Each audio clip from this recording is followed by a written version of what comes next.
Hello friends, आपके सामने लेकर आ गए हैं चैप्टर नंबर 2। और चैप्टर नंबर 2 क्या बता रहा है, सबसे पहले तो उससे रिलेटेड बता देते हैं। जो चैप्टर नंबर 2 है उसका नाम क्या है? Trigonometric levelling. चैप्टर नंबर 2 जिसका नाम है ट्रिग्नोमेट्रिक लेवलिंग, ठीक है। ट्रिग्नोमेट्रिक लेवलिंग एडवांस सर्वे का ये चैप्टर नंबर 2 है। और इससे रिलेटेड हम बात करने वाले हैं कि ये चैप्टर में क्या क्या पॉइंट्स हैं, किस तरीके की बात कर रहा है, कैसे पॉइंट फाइंड आउट करने की बात कर रहा है, ठीक है। जैसे मैं यहाँ पे बता रहा था कि यहाँ पे देखिए, method of determining the elevation of the point by theorize. कहने का मतलब ये कह रहा है कि इसमें कई सारे मेथड हैं जिसके वे से कोई एलिवेटेड पॉइंट है या कोई भी मतलब डिप्रेशन में पॉइंट है, कोई एलिवेटेड पॉइंट है, उस पॉइंट का आरएल हम इस वे से फाइंड आउट कर सकते हैं। बहुत डिफरेंट मेथड्स हैं। और ये मेथड का मतलब होता है वे, तरीका। जैसे कोई तरीका हमने सॉल्व कर रहे थे कि यहाँ का आरएल ये है और किसी दूसरी जगह का आरएल हम फाइंड आउट कर रहे हैं, बट ऐसा कोई जरूरी नहीं कि वही मेथड से हम दूसरे किसी कंडीशन में भी फाइंड आउट कर सकें। तो यहाँ कंडीशंस भी बताऊंगा कि ये मेथड आया तो किस बेसिस पे कंडीशंस आया, तो कंडीशन भी आपको समझ में आएगा और उसके साथ साथ मेथड के नाम भी समझ में आएंगे। सबसे पहले तो यहाँ पर दिया गया है कि 3 ये कंडीशंस भी आपके बताएंगे। यहाँ पे 3 कंडीशंस है, पहला, दूसरा, तीसरा। इसमें कंडीशन क्या बता रहा है? Base of the object is accessible. इसका मतलब ये कह रहा है कि जो ऑब्जेक्ट है उसका बेस एसेसिबल है, हम उसका हॉरिजॉन्टल डिस्टेंस मेजरमेंट कर सकते हैं।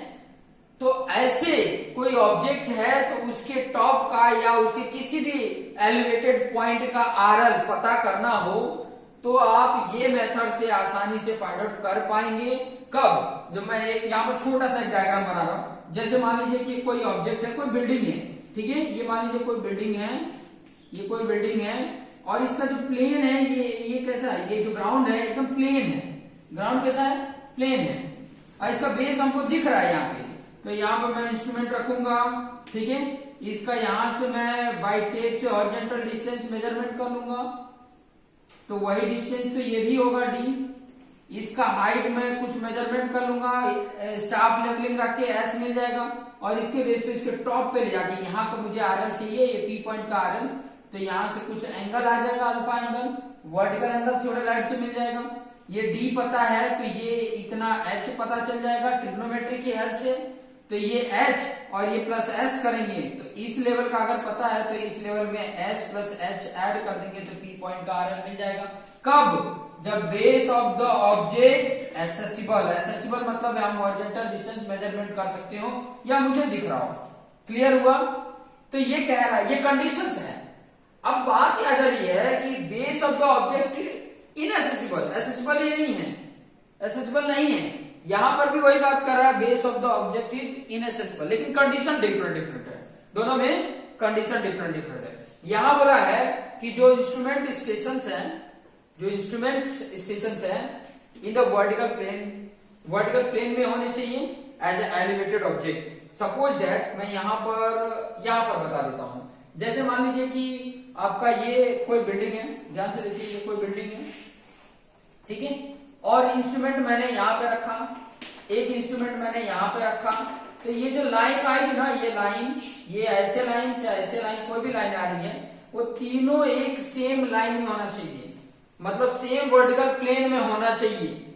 ये कंडीशंस बता रहा है, ठीक है। Instrument stations in the vertical plane as the elevated object, ठीक है।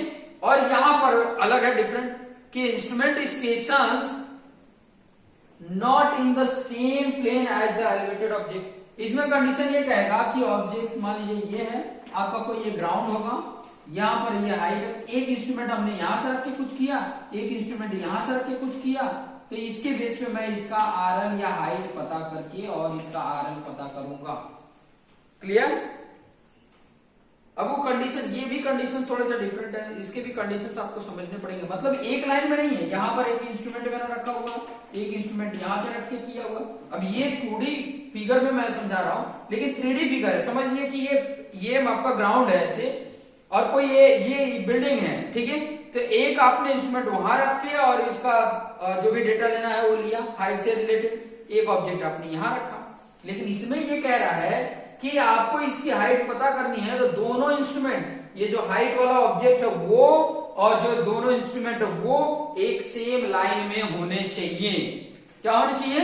एक सेम लाइन में होने चाहिए। सेम लाइन का मतलब जैसे मैंने ये बताया कि इसके जो लाइन बनेगी वो इसके लाइन के एकदम मतलब पैरेलल होगी, ऐसे भी बोल सकते हैं, या उससे होती हुई जा रही है। ठीक है, एक लाइन में होंगे। अब ये लाइन में है तो उसमें भी दो केसेस बन रहे हैं कि जो स्टेशन है, ये दोनों स्टेशन वो सेम लेवल पर है, सेम लेवल पे है। उनकी जो हाइट है वो हाइट है, जहां से देखा जा रहा है वो हाइट क्या है? सेम है। यहां पर बोला है instrument axis at same level, जो उसका एक्सिस है उसका लेवल जो है वो सेम है। ये कंडीशंस में रख रहा हूं, समझ में आया? दोनों का लेवल क्या है? सेम है। ठीक है, अब ये सेम लेवल बनाएंगे तब इसके बाद में इस क्वेश्चन को कर पाएंगे, इससे रिलेट कर पाएंगे। ठीक है, दूसरा इसी में कंडीशंस ये बोला है कि सेम लेवल पे नहीं है। सेम लेवल पे नहीं है मतलब अब हम लेवल पे सेम कैसे करेंगे? मान लीजिए कि एक मैंने यहां पे इंस्ट्रूमेंट रखा, एक मैंने वहां पे इंस्ट्रूमेंट रखा और सामने ऑब्जेक्ट है, तो यहां का जो इंस्ट्रूमेंट रखा हुआ है और वहां आगे का जो इंस्ट्रूमेंट रखा हुआ है, एक तो सेम वर्टिकल प्लेन में है, बात ये हो रही है सेम वर्टिकल प्लेन में होने चाहिए तीनों ऑब्जेक्ट, इंस्ट्रूमेंट। ठीक है, तो इनको एक लेवल, एक हाइट पे रखना है। एक हाइट पे कैसे रखेंगे? तो उसके लिए कैसे कर सकते हैं? कंडीशन तो ये भी है ना कि एक हाइट पे रखेंगे तो कैसे रखेंगे? तो आपको कैसे एडजस्ट करना पड़ेगा? आप यहाँ पे स्टाफ रखिए, ठीक है, स्टाफ रखेंगे। यहां से जो हॉरिजॉन्टल रीडिंग लिया जा रहा है, हॉरिजॉन्टल करके और जो रीडिंग लिया जा रहा है, मान लो ये 1 मीटर पे आ रहा है, तो इसको भी सेट करो कि ये 1 मीटर ही आए इधर से भी देखने पे, तो सेम लेवल पे हो गए। क्लियर हो गया? ये कंडीशंस पे आ सकता है। दूसरा यहां बोला कि instrument axis at different level, ये जो एक्सिस का लेवल है वो डिफरेंट रखो, मतलब आगे वाला। इसके लिए 2 केसेस बताए हमने।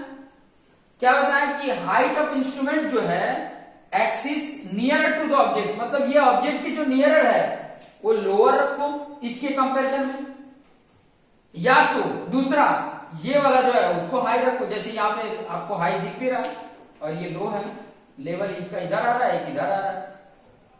और दूसरा कंडीशन ऐसे बता सकते हो कि ये ऑब्जेक्ट है, एक इंस्ट्रूमेंट आपने क्या किया कि ये हाइट पे था, ये लोअर, और ये हाइट पे रख दो, इन दोनों का लेवल क्या है? डिफरेंट है। तो जो नियरर है, ऑब्जेक्ट के नियरर है इंस्ट्रूमेंट स्टेशन, वो क्या है? पहले में लोअर है, इसमें लोअर है और इसमें हाई है। ठीक है, तो ये कंडीशंस है, आपके पास यही कंडीशंस है। थोड़ा ध्यान देना। पहला एसेसिबल है, ऑब्जेक्ट का बेस मुझे दिख रहा है, प्लेन ग्राउंड है, मैं हॉरिजॉन्टल डिस्टेंस मेजरमेंट कर लेता हूं, तो उसके बेस पे ये आप कंडीशंस अप्लाई करके कर सकते हो। दूसरा है कि बेस एसेसिबल नहीं है, बट कंडीशन ये बोला है कि जो इंस्ट्रूमेंट स्टेशंस है और जो एलिवेटेड पॉइंट है ऑब्जेक्ट का, वो तीनों क्या होना चाहिए? सेम लाइन में होना चाहिए। क्या होना चाहिए? सेम लाइन में होना चाहिए, सेम वर्टिकल प्लेन में होना चाहिए। तो इसके लिए कंडीशन है, और ये सेम वर्टिकल प्लेन में नहीं होना चाहिए, उसके लिए तीसरा है।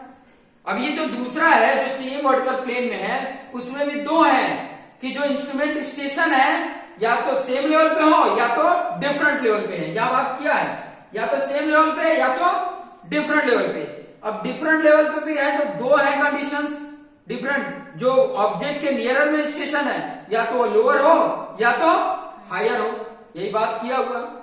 अब ये जितने बता रहा हूं इसके बेस पर एक आपको डेरिवेशन आएगा 1, इसके बेस पे देखो कितने आ रहे हैं, 1 2 3 आ रहे हैं।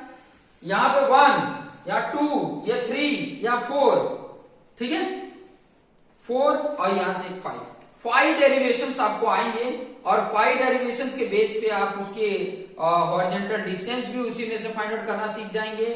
उसी में इनडायरेक्ट वे से आप वर्टिकल हाइट भी फाइंड आउट करना सीख जाएंगे। और किसी भी पॉइंट का अगर आपको पूछ रहा है कि उसका आरएल बताइए, किसी भी पॉइंट, कोई भी एलिवेटेड पॉइंट का आपको आरएल पूछ रहा है कि उसकी हाइट कहाँ कितनी है, जैसे मान लो कोई दूर कोई टंकी बनी हुई है, वाटर टैंक बना हुआ है, ठीक है, दूर मतलब जैसे बोल सकते हो कि कुछ दिख रहा हो, डिस्टेंस में है लेकिन मुझे दिख रहा है, ठीक है। अब हॉरिजॉन्टल डिस्टेंस तो हम मेजरमेंट कर नहीं सकते, तो मैं ये इंस्ट्रूमेंट का यूज करूंगा, ठीक है, इंस्ट्रूमेंट का यूज करूंगा और इसमें बहुत सारे अलग अलग डिफरेंट टेक्निक हैं जिसके बेस पर मैं उसके हाइट को बता सकता हूं कि उसकी हाइट कितनी है। ठीक है, या तो उसी के बेस पे हम ये बता सकते हैं कि वहां से और ये जो मैंने स्टेशन रखा है वहां इनके बीच का डिस्टेंस कैसे है, with the help of calculations, analytical method से इसको कर सकते हैं। तो इसके अलग अलग डेरिवेशंस है वो भी हम देखेंगे, कंडीशंस को देखेंगे और इससे रिलेटेड कई सारे जो प्रैक्टिकल्स हैं जो प्रैक्टिकली करना है वो भी हम थियोडोलाइट की हेल्प से करेंगे, क्योंकि ये थियोडोलाइट की हेल्प से फाइंड आउट हो सकता है। केसेस आपको समझ में आ गए होंगे, 3 केसेस हैं, एक तो बेस असेसिबल है, दूसरा बेस असेसिबल नहीं है। बेस असेसिबल नहीं है उसमें भी 2 है कि जो इंस्ट्रूमेंट स्टेशन है और ऑब्जेक्ट है वो सेम लाइन में है और एक सेम लाइन में नहीं है। अच्छा, सेम लाइन में है तो उसमें भी 2 केसेस है कि इंस्ट्रूमेंट स्टेशन सेम लेवल पे है या तो डिफरेंट लेवल है। डिफरेंट लेवल पे है तो 2 कंडीशन है, या तो ऑब्जेक्ट जो उसके नियर स्टेशन है वो लोअर होगा या तो हायर होगा, यही है। इसको अगर इस तरीके से याद रखोगे तो आपको सारे कंडीशंस भी पता रहेंगे और जो आपके पास प्रॉब्लम आएगा, जो क्वेश्चंस आएंगे उस क्वेश्चन से ये डिफाइन कर पाओगे कि ये कौन से केस को इंडिकेट कर रहा है। समझ में आया? जब भी आपके पास क्वेश्चन आएगा तो मैं ये जरूर केस पूछूंगा कि ये तीनों में से किस में आ रहा है। पहले तो अगर इसमें आ रहा है तो इन दोनों में से किस में आ रहा है, अगर इसमें आ रहा है तो इन दोनों में किस में आ रहा है, ये आपको पता होना चाहिए। समझ में आया? और ये डिफाइन कर पा रहे हो तो आप इसके बेस पर जो डेरिवेशंस मैं कराऊंगा उस डेरिवेशन के बेस पे आप उसके क्वेश्चंस को सॉल्व कर पाओगे कि किस बेसिस पे, जैसे ये डेटा कलेक्ट हुआ है तो कैसा रहा होगा कंडीशंस, और उस कंडीशन के बेस पे हमें डेटा मिला है तो वो डेटा मिला है तो आप ये कंडीशन तो डिफाइन कर पाओगे इसी के बेस पे, तभी तो आप उसकी हॉरिजॉन्टल डिस्टेंस या उसकी वर्टिकल हाइट फाइंड आउट करके उसको बता पाओगे। क्लियर हो गया? तो इस तरीके से थोड़ा बहुत जैसे रिपीट करके मैंने बताया वो चीजें ध्यान में रखोगे तो आपको आइडिया रहेगा। Okay, thank you.